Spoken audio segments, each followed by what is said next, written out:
Hello, everyone. I guess we'll get started. I'm Doug Strube. I'm with the National Bureau of Asian Research. I'm the Assistant Director of our Center for Innovation, Trade, and Strategy, and it's my pleasure to welcome you all here today. On behalf of the National Bureau of Asian Research, I would like to thank the Taipei Economic and Cultural Office in Seattle for setting this event up. And I would also like to thank Minister Gong for leading the delegation here. We're pleasured to have you in the audience and participating here. So I'm going to kick it off. Our first speaker providing opening remarks is Director General Daniel Chun from the Taipei Economic and Cultural Office in Seattle. I'll give you a quick intro. Director Chun, well, yes, he's the Director General of the Taipei Economic and Cultural Office in Seattle, and prior to this, he was Deputy Secretary General of the Taiwan Council for U.S. Affairs, seconded to the Foreign Minister's Office. DG Chun served as Deputy Director in the Political Division at the Taipei Economic and Cultural Representative Office in the United States. He also served as Section Chief in the Department of Northern American Affairs at the Ministry of Foreign Affairs, Republic of China, and was awarded the Model Civil Servant for the Ministry of Foreign Affairs in 2011. So with that, I'd like to welcome him to the stage and get this started.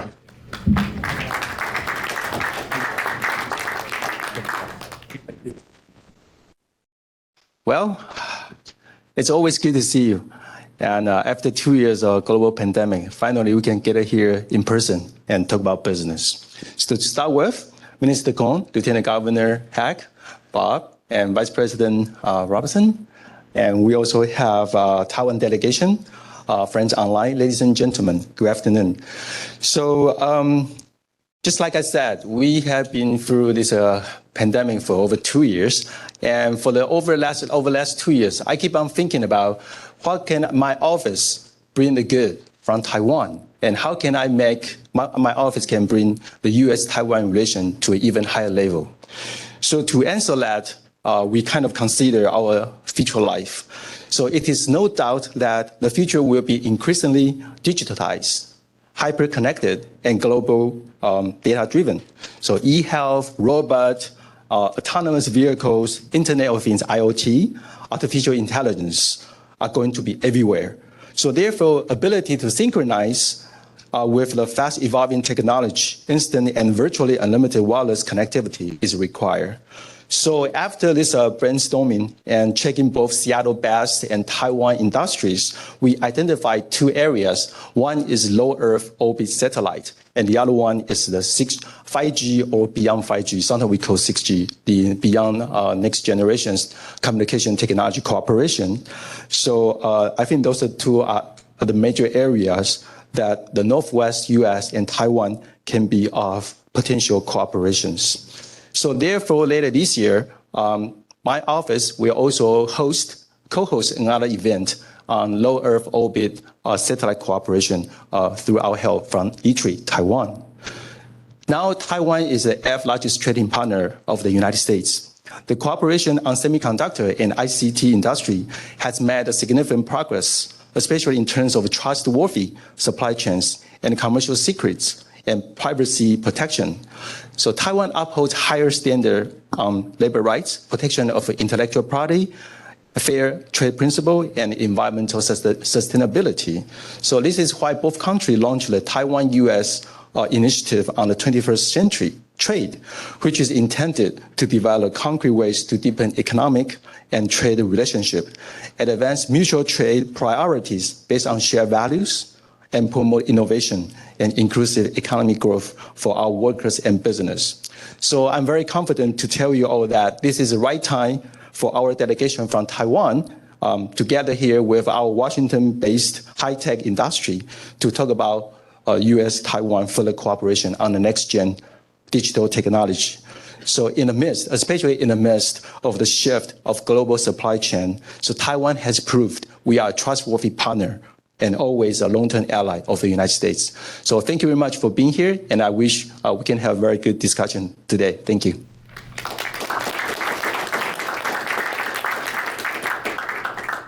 Thank you, Director General Chun. Next up, we have opening remarks from the National Bureau of Asian Research. And for these, we have Senior Vice President of Information Management and Technology, Carlos Carniquis. He is a certified information systems security professional and holds a Master of Science in Information Resource Management, and is our Vice President. Thank you, Carlos. Thanks very much. Good evening and welcome to this very timely event on U.S.-Taiwan cooperation and leadership in emerging technologies. We're very grateful to be joined by such a distinguished delegation from Taiwan, including on the government side, Minister Gong and his colleagues from the Department of Overall Planning, Department of Industrial Development, Ministry of Economic Affairs, and the Ministry of Foreign Affairs. We're also grateful to be joined by representatives from the business community and the tech industry in Taiwan. We hope your time in the United States has been enjoyable so far, and we know it will be productive in deepening tech cooperation between the United States and Taiwan.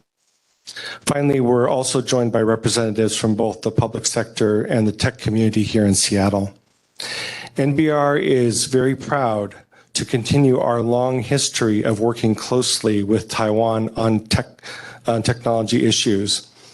As NBR's point person for cybersecurity, I very much understand the big challenge of the PRC's activities, and Taiwan has been on the front lines of these activities for quite some time. Today's events will examine prospects for the United States and Taiwan to strengthen cooperation on emerging digital technologies. We have seen the value of U.S.-Taiwan cooperation on tech issues very clearly in the context of high-tech export controls on Russia. This has demonstrated the successes that can be had when like-minded leaders in emerging technologies collaborate to advance shared values. This event will focus on emerging information communication technologies, including 5G and 6G networks. These technologies will shape the future of the global digital order, a topic on which NBR has conducted significant research in the past year. In that research, we found that the PRC is working to dominate these networks, to control the foundations of the digital domain, and it's only through close coordination that the United States and Taiwan can push back on these efforts to ensure that the networks of the future will support the liberal, rules-based global order. However, this event won't focus only on U.S.-Taiwan strategic cooperation. We also recognize that there's an excellent business case for this cooperation as well. Both economies are innovative and they have dynamic tech sectors with complementary and competitive advantages. So to discuss these policy and business opportunities, we have an excellent lineup of panelists and speakers, including Minister Gong, remarks from Senator Risch, who is serving his third term as a senator from Idaho, and Congresswoman Susan DelBene, who represents Washington State's 1st District in the U.S. House of Representatives. And before I turn it over to the great speakers, I would be remiss if I didn't thank everyone who made this possible. Special gratitude to Minister Gong and his team at NDC, Director Daniel Chen, and our friends at TECO in Seattle, the NBR staff, including Heather Keshmarek, and also to Doug Strube, who spoke earlier. And finally, my president, Roy Camphausen, who couldn't be here this evening, asked me to say a few words in Chinese. It's been a few years. I visited Taiwan many years ago. It's been 30 years now, but I will I'll try to welcome our Taiwanese friends also. So, 大家好, 大家好.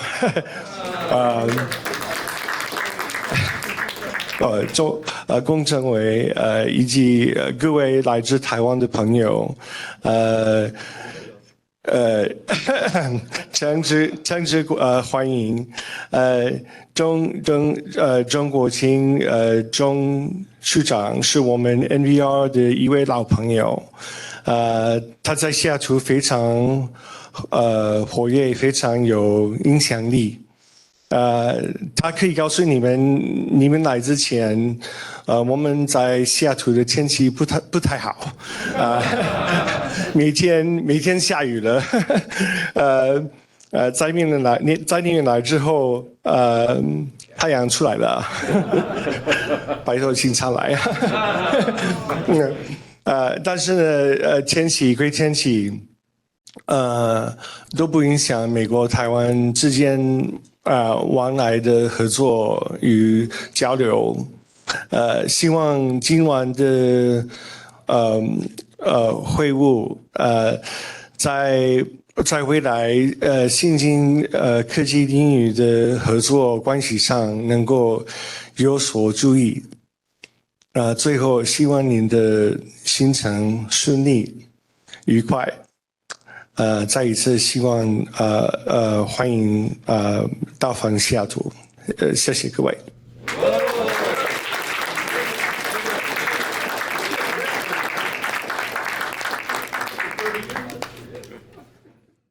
Thank you, Carlos. Next up, we are honored to welcome Denny Heck, the Lieutenant Governor of Washington State, who also serves on the advisory committee of the Export-Import Bank of the United States and the Governor's Council of Economic Advisors. Welcome. Thank you, Doug. I am not going to try and do that. You've ruined it for all of us who follow. Give him a hand. I am honored and grateful and delighted to be here. Thank you for the invitation. It is wonderful to be among friends. More about that in a minute. So thank you. Friendships built on accumulation of transactions, exchanges, relationships are built accordingly.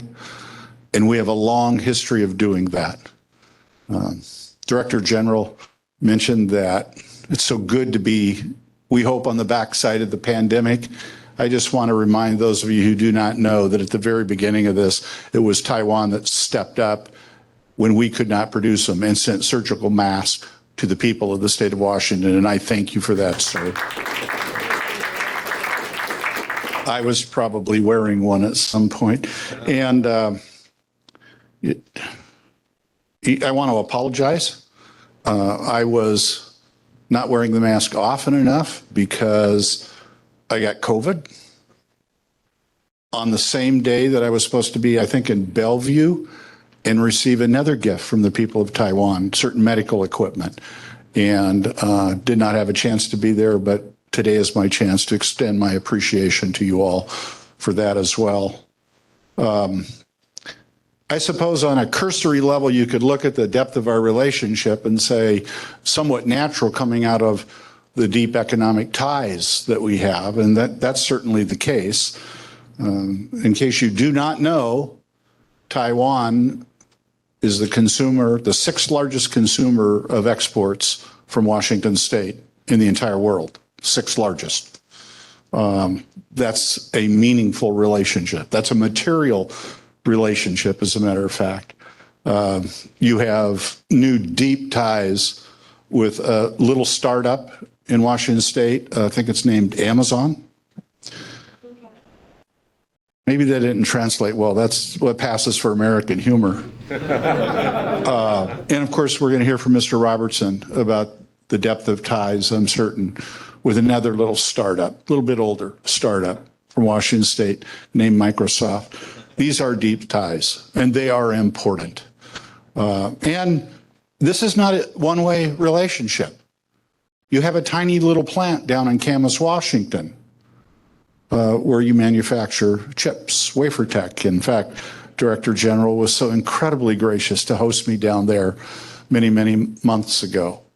I understand you're about 20% complete of the new plant in Arizona, Seems to me that's not beyond the point of return. A return, should you change your mind. And Sam, why aren't you on that?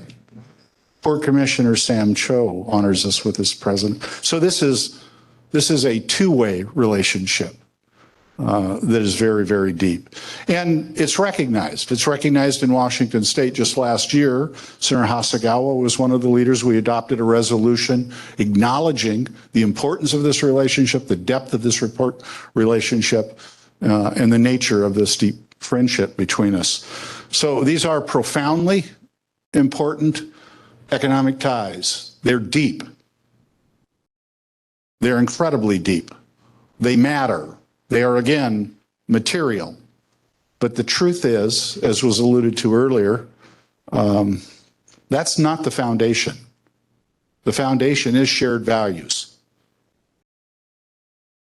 That set of shared values leads to friendship.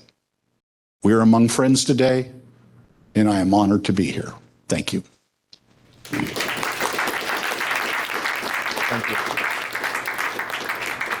Thank you, Lieutenant Governor. Next up, we have recorded comments from two members of Congress. Unfortunately, Congress is in session this week, so they couldn't be here in person, but they were thrilled about this opportunity and provided recorded remarks. First up, we'll have Senator James Risch, who's Idaho's 28th senator and serves on 5 committees, including Energy and Natural Resources, Foreign Relations, and as ranking member of the Committee on Small Business and Entrepreneurship. Following him, we'll have Susan Del Bene, who is the Congresswoman for Washington's 1st Congressional District in the House of Representatives.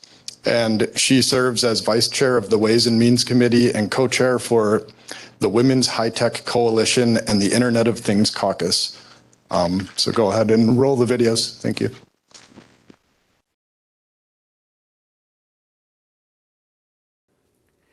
Hello, I'm U.S. Senator Jim Risch, ranking member of the Senate Foreign Relations Committee. Thank you for the opportunity to speak with all of you today. I applaud the National Bureau of Asian Research for convening this event. My home state of Idaho knows well the benefits of a strong economic partnership with Taiwan, especially in technology. Taiwan is Idaho's 2nd largest trading partner. Idaho's largest export to Taiwan is semiconductors and other industrial products. Those are also Idaho's largest imports from Taiwan. This shows the tight linkages between our technology industries, and it's been a great benefit to both countries. The United States must deepen our technology partnerships with allies and partners in the Indo-Pacific and Europe. This should include both civilian and defense technologies. The critical civilian and military technologies of the future will require hardware, software, and supply chains that span across country borders and company lines. Countries and companies that can capitalize upon, set standards for, and manufacture these technologies will have an unparalleled advantage. Even without the increase of China's technological domination, allied countries would benefit by working together on future technologies. But because of China, we absolutely must do this. If we do not further integrate with Taiwan in this way, we're missing a critical piece of the solution.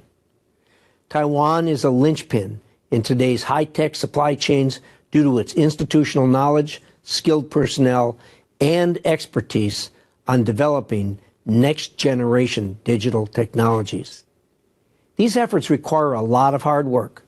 We must align our regulatory policies and ensure the strongest technology protection measures. These can be tough conversations, but the reward is well worth it. I'm concerned the United States is not sufficiently leaning into this opportunity for our partnership with Taiwan. We've set up different dialogues, including a new trade dialogue under President Biden. However, it remains to be seen what concrete actions and partnerships will emerge from these efforts. Technology cooperation is important for the whole region, but it's uniquely significant for Taiwan because of growing aggression from the People's Liberation Army. technology cooperation is a concrete sign of U.S. and international support. Beyond that, it also serves our combined interests to work with Taiwan on technologies that will help it safeguard its critical infrastructure, strengthen its cybersecurity, and deter aggression. All Indo-Pacific nations will benefit if we work with Taiwan on the development, manufacturing, and uses of these digital technologies. Thank you again for the opportunity to participate in today's event. I look forward to furthering these efforts in the weeks and months ahead.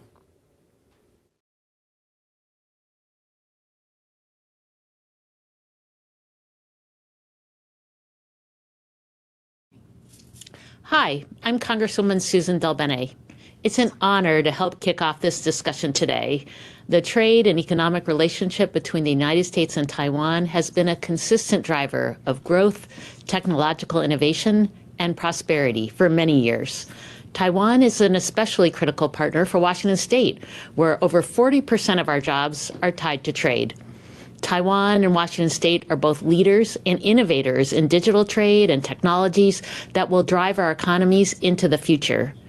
And I've seen how the importance of setting open and forward-looking rules for the digital economy has evolved throughout my career. As someone who spent many years as a leader in the tech industry, I've witnessed the transformative power of the internet firsthand. When I helped launch Windows 95 at Microsoft, less than 1% of the world's population used the internet. Today, more than half of the world's population is online, over 4 billion people. This explosion of internet users has fundamentally changed our global economy and international trade. Trade has gone digital, and studies have shown that digital flows now have a larger impact on GDP growth than trade in traditional goods. Washington State is home to a vibrant tech industry, and digital trade is especially important to our more than 5,000 tech companies and $2.8 billion digital export economy. But digital trade and technology cooperation isn't just about the tech industry. Virtually every industry, from agriculture to manufacturing, increasingly depends on digital tools and data to improve productivity and reach new customers overseas. As technology continues to evolve, foundational regulatory policy will be critical to protecting privacy, cybersecurity, and human rights at home and abroad. The Chinese government continues to take aggressive steps in its authoritarian approach to setting internet standards. The U.S. needs to move quickly to reassert leadership in this area, and Taiwan will be an indispensable partner in helping to negotiate shared digital standards that prioritize consumer protections and human rights. With that in mind, it's important that the U.S. and key allies, including Taiwan, be rule makers, not rule takers, in setting digital trade rules in the Indo-Pacific region. Although Taiwan is not currently a participant in the President's newly announced Indo-Pacific Economic Framework, I'm pleased the United States and Taiwan announced the launch of the Initiative on 21st Century Trade earlier this month. Like IPEF, this initiative will strengthen our economic and strategic relationship with Taiwan in key areas, including supply chains, worker rights, the environment, technology, and digital trade. Through these trade talks with Taiwan and other regional partners, I hope to see strong commitments made to address China and other countries' authoritarian model for the digital economy that favors censorship, coercion, and surveillance over human and worker rights, privacy, the free flow of data, and an open internet. Taiwan's leadership will be critical in this effort. And as a member of the Ways and Means Trade Subcommittee and the founder and co-chair of the Digital Trade Caucus, I look forward to our continued work with Taiwan on these issues. I want to thank the National Bureau of Asian Research for hosting this important event and everyone who made the trip to our beautiful state of Washington. Thank you, and stay safe.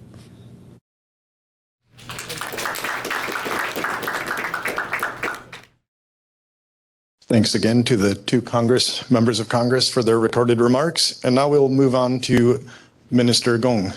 Ming-Shin Gong is the Minister of the National Development Council in Taiwan, and he has also served as Minister without Portfolio at the Executive Yuan.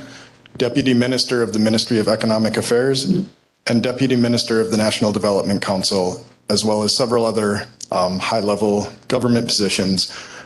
So without further ado, we'd like to welcome Minister Gong.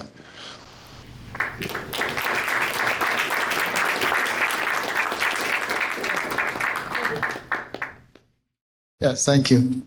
Okay. Good evening, everyone. Later, my colleague help me translate. Okay. 各位女士跟各位先生，大家晚安，大家好。Ladies and gentlemen, good evening. 今天非常高兴，花一点点时间来向各位报告一下，就是在国际间整个数位转型的趋势之下，台湾跟美国之间，之间怎么样的一个合作机会？ Very delighted to have this opportunity to share with you about international digital transformation trends and Taiwan-US cooperation. Yeah, sorry. OK， 事实上，从整个数位的发展的历程，我们都可以看到，台湾跟美国在数位合作的上面，从1980年代甚至于更早就开始了这样的合作的机会。从最早的这个 PC 的时代到 Internet， 即便到将近1990年 Internet 时代的时候，美国发展的标准从它的核心的CPU Intel 到这个微软的这个软体架构之下，台湾供应了很大的这个硬体的这个 device 给全世界来做使用。Taiwan and the U.S. start to have cooperation starting from 1970s and even 80s, and starting from PC and Internet in 1990s. At that time, U.S. set the standard, for example, Intel CPU or Microsoft's software, and Taiwan was very delighted to be part of that by providing hardware to all customers around the world. 对，虽然在 mobile 时代的时候，这个合作稍微有一点淡，因为那时候大家就是云端用 cloud 在data 的传输。那台湾在软体上事实上比较没有像硬体的能力那么强但是到了万物联网的 IoT 跟 AI 时代的时候，这个合作机会又来了因为需要有强大的这个运算跟硬体的能量，还有万物联网的这些 facility。As we can see that in the mobile era, probably our cooperation slowed a little bit down because at that time it took a lot of cloud transmission, and Taiwan was not really good at software in that regard. But when we move to IoT or AI, we see a lot of the opportunities of computing because Taiwan is very good at AIoT. Yeah. OK， 好，那这个只是稍微跟各位回顾一下，如台湾在整个数位的不管是从半导体或者是这个面板甚至于有一些通讯的设备，还有关键性的零组件，还有包括notebook computer 也好，或桌上型电脑，台湾几乎在台湾的厂商如果包括在本地生产，还有在国外生产的市场占有率，全世界都超过了50%以上。This is a kind of history from semiconductor, display panel, or communication industry, key component industry, ODM industry. As you can see that, for example, desktop or notebook, Taiwan's market share exceeds more than 50% global wide. 那这也是为什么在全世界的数位转型里面，台湾可以扮演比较关键性的角色，因为 That is why Taiwan can play a key role in global digital transformation. 那因为在这个供应链里面，如果没有台湾的角色来讲的话，很快的这个供应链会产生一些很大的问题。Because without Taiwan, the supply chain will face a lot of issues or problems. 好，那我们再回过来看，往未来看的整个全世界发生的一些问题包括过去的2018年开始的美中的贸易冲突到 COVID-19， 到这个俄罗斯的跟乌克兰的一些冲突甚至于 climate change 的情况之下，产生了全世界有3大的一个趋势。And looking into the future, we need to look back to the past, starting from the US-China conflict in 2018 and COVID-19, and recently Russian-Ukraine conflict and supply chain shift. And all these lead to 3 global major issues. 那其中最核心的就是数位转型，那当然还有供应链的移转跟去碳的净零转型3大趋势。The core of that is digital transformation and supply chain restructuring and net zero issue. 事实上，这3大趋势之下，台湾跟美国之间的合作都有非常非常大的空间跟机会。那因为今天时间的关系，我就针对数位转型这个部分来跟各位说明。And actually, among these 3 major trends, Taiwan and United States have ample room for cooperation. But due to time constraint, today I will just focus on digital transformation. 整个数位转型事实上最重要的就是有3个核心议题。第一个就是有关于 AI 时代的来临，因为不管是 COVID-19 或等等国际世界的局势来讲，我们的生活形态跟生产的模式已经发生很大的改变。怎么样透过 AI 的方式，大数据的整合跟分析，使得我们过去包括很多的这个垂直的应用领域产生很大的一个变化。这包括数位的医疗也好，或者是智慧的交通也好，或者是智慧的农业也好，都可以因为这些 AI 的应用产生很大的改变。There are 3 key elements of a digital transformation. The first one is AI. And even without COVID-19 or the change of a role situation, our daily life has been gone through a lot of changes by using big data or by applying vertical applications. For example, we are moving toward the trend of smart health, smart medicine, smart agriculture, etc. 但是要满足这样的应用，它必须要有强大的一些核心，以及它很强大的这个传输的能量 ，data 的传输能量。那这2个核心，右下角就是 semiconductor， 就是半导体的核心必须要更强大，运算能力更强。左半边它的通讯要更顺畅，频宽要更大，速度又够快。才有办法满足我们刚才讲的 AI 的应用。And to meet the demand of these applications, we need to have stronger data computing, core networking, and semiconductor play a very important role in all of this in terms of computing. And on the left-hand side, we need to have a faster speed, we need to have broader band, and need to have smooth transmission. 所以为什么5G 我们今天代表团到美国来跟美国做合作，为什么是这么重要的议题？台湾的半导体如果可以更进步的话，为什么对全世界来讲是重要的？ So that is why 5G is so important in Taiwan-US cooperation, and why semiconductor is so important in this relation. 那以下我就针对这几个面向来跟各位做一个说明。And please allow me to elaborate on 3 of the core issues. 这个是一个很简单的示意图Gartner 他所画出来，在2020年的时候画出来的我们可以看到，从1987年一直到2020年中间30年的时间呢，它的整个这个半导体的产值也好，生产价值也好增加了大概从1000亿的美金增加到将近4000亿美金，所以增加大概3000亿美金，花了30年的时间。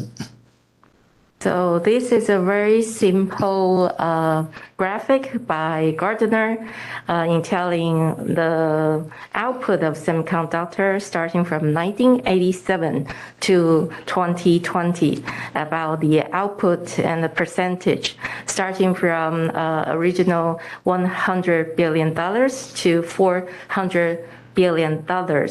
That marks the $300 billion of increase in terms of its output.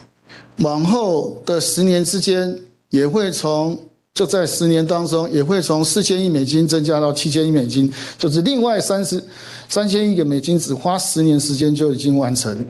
So in the next 10 years, it is expected that the output was increased from 400 billion to 700 billion. That the 300 billion increase in 10 years. 而这主要的，它就是based on我们刚才讲的AIoT 跟5G 世代的来临，创造了这么大的商业价值跟需求。And the core of that is AIoT and 5G, and because of them, create tremendous business opportunities and tremendous demand.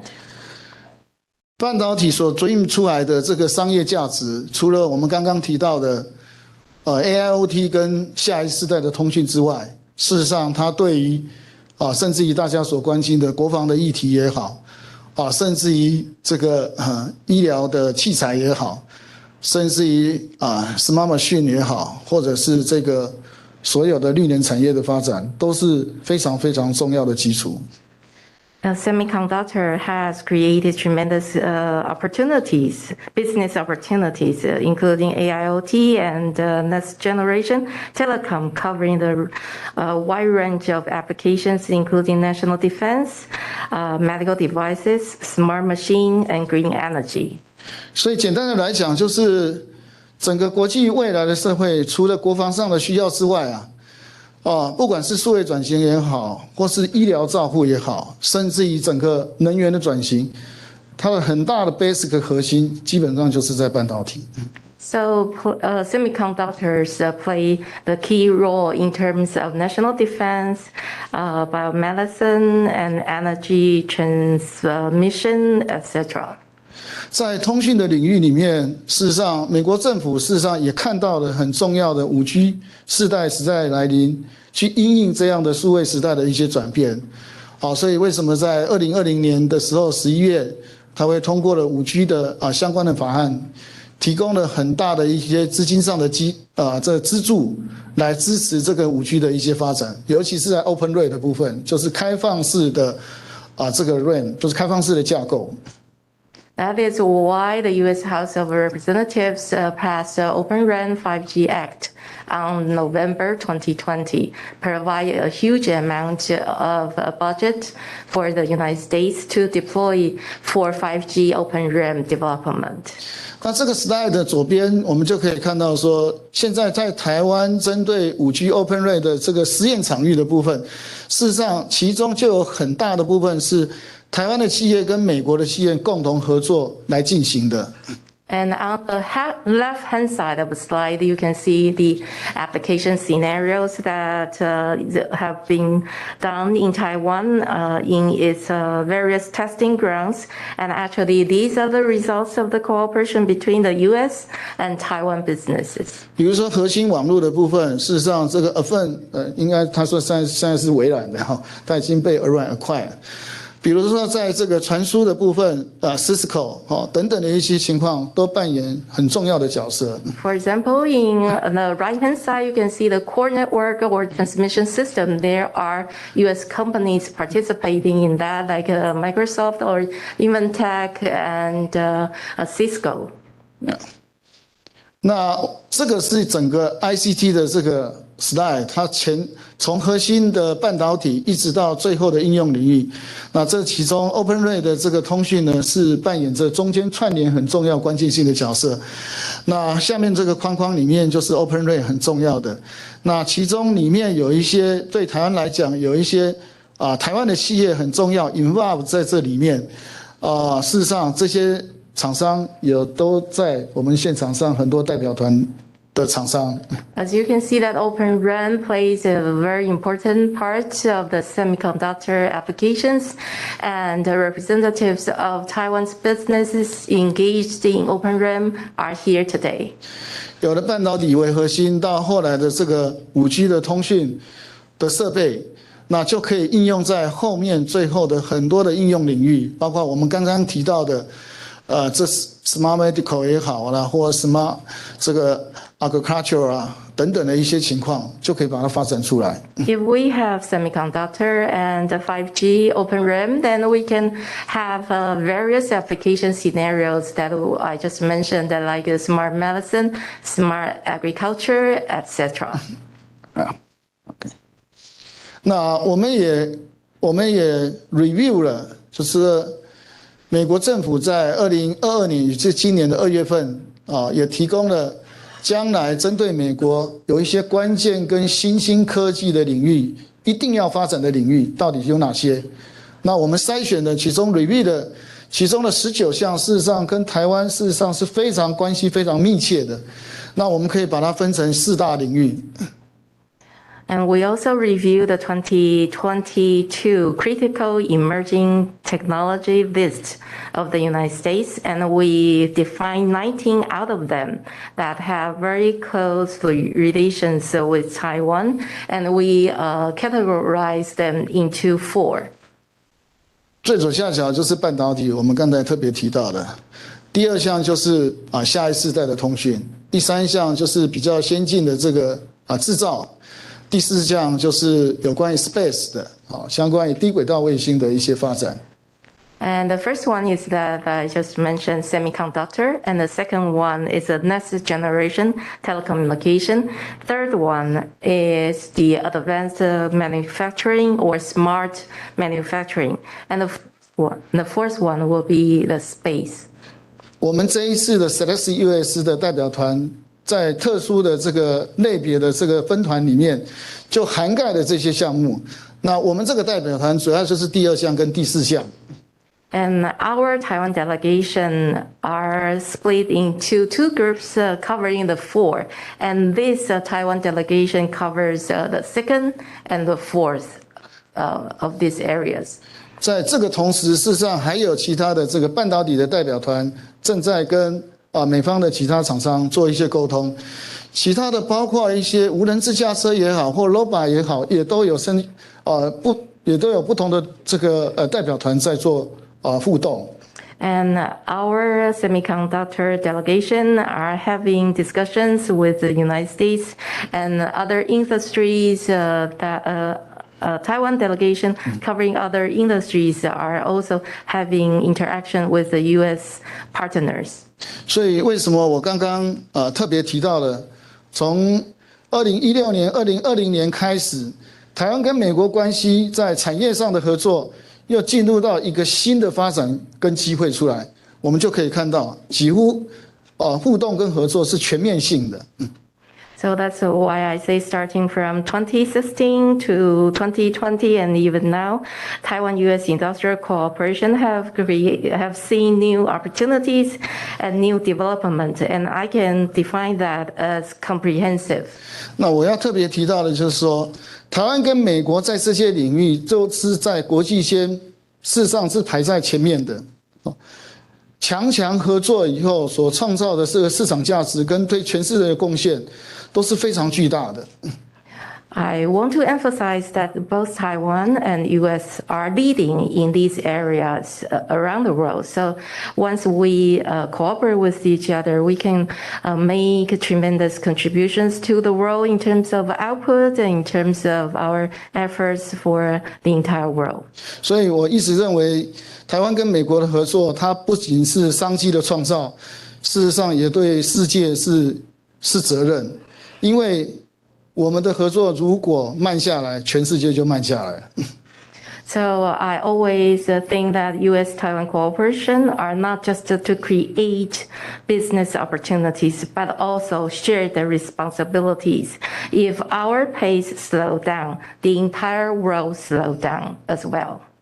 所以我说，台美之间的合作，我们可以先从包括 AI 推5G 半导体整个合作开始。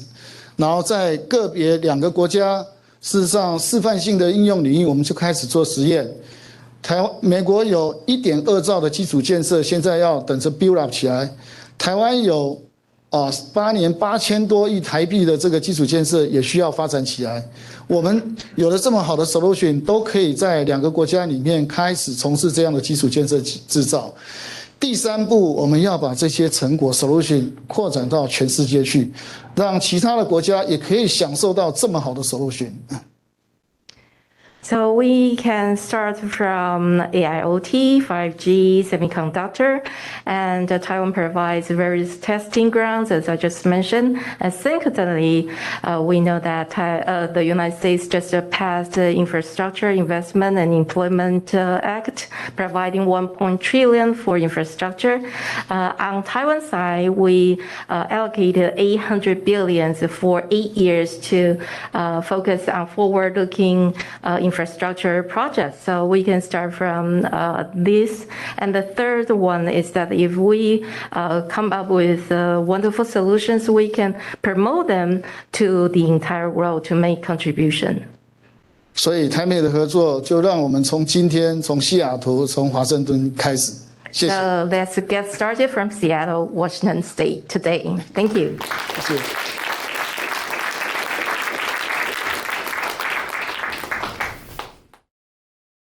Thank you, Minister Gong.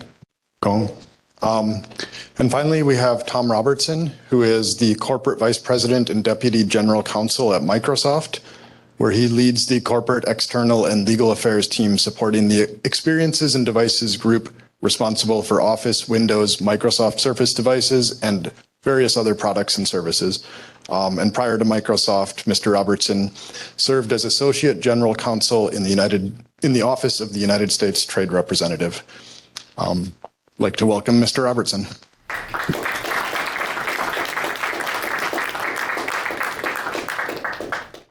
Thank you, Doug. Thank you, Mr. Gong, for your remarks on digital transformation trends and Taiwan's impressive digital capabilities. Taiwan is a critical player in the global high-tech supply chain, given its advanced R&D capabilities in semiconductors, 5G, telecom, and other ICT-related fields. This success is due in no small part to the marriage between Taiwan's innovative culture and the sound ICT development environment that Taiwan's policymakers have put in place. This creates opportunities both for domestic innovation and U.S.-Taiwan technology partnerships. The level of these partnerships is reflected by the fact that, according to AmCham Taiwan, Taiwan is the 8th largest U.S. investment location in the Indo-Pacific region, and Taiwanese investment in the U.S. has doubled since 2015. Taiwan has long been on the top 10 list of U.S. trade partners, and it's great to see that Taiwan reached number 8 in 2020, jumping a level that year. I have read recent remarks by Minister Gong in which he spoke about the policy challenges created by the dynamic of an aging society and a low birth rate. This is a phenomenon that we see in Taiwan, the United States, and many other parts of the world. Addressing this dynamic will require, as Microsoft's CEO Satya Nadella has said, an acceleration of what he calls tech intensity, where increasingly intensive use of technology can help societies realize the productivity gains needed to counterbalance these societal and demographic trends.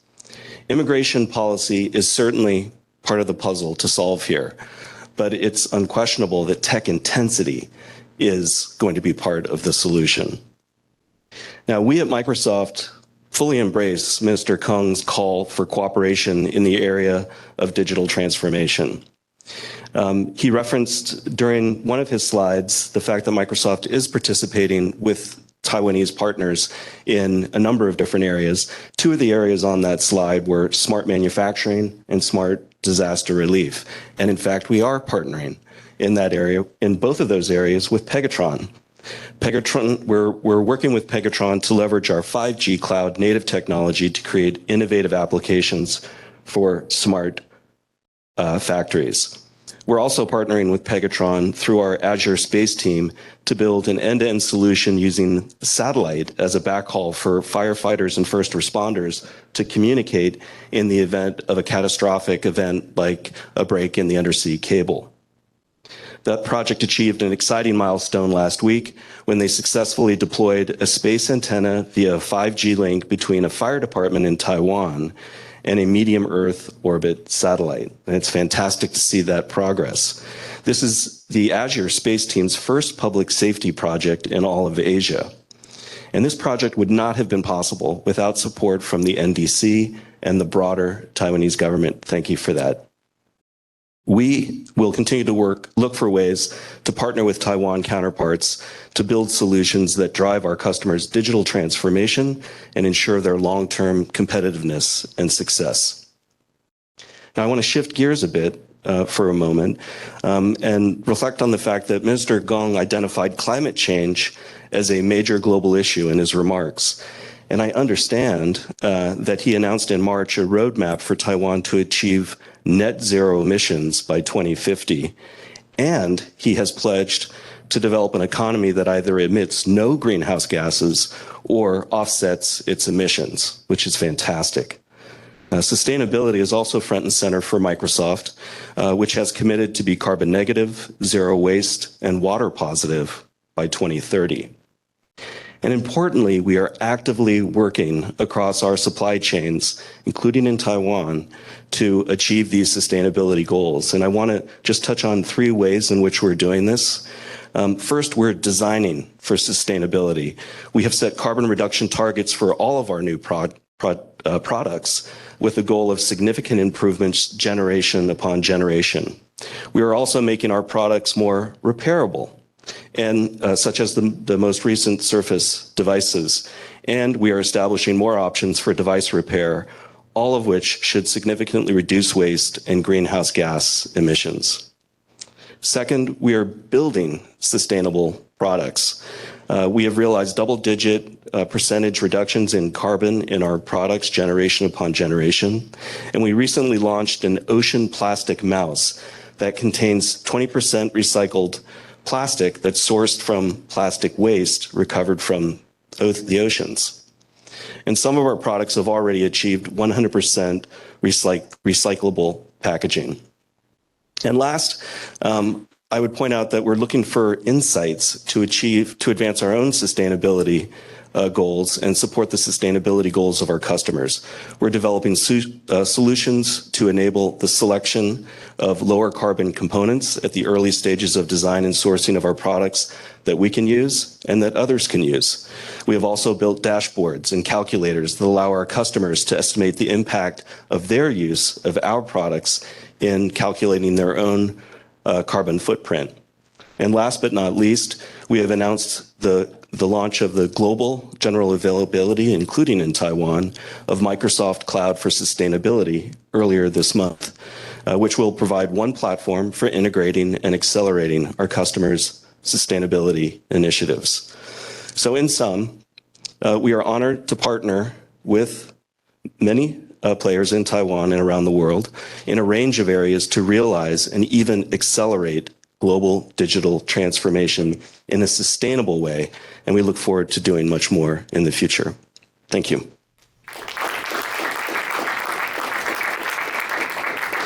Thank you, Tom. All right, and that wraps up the first half of this session. I want to thank you all for attending.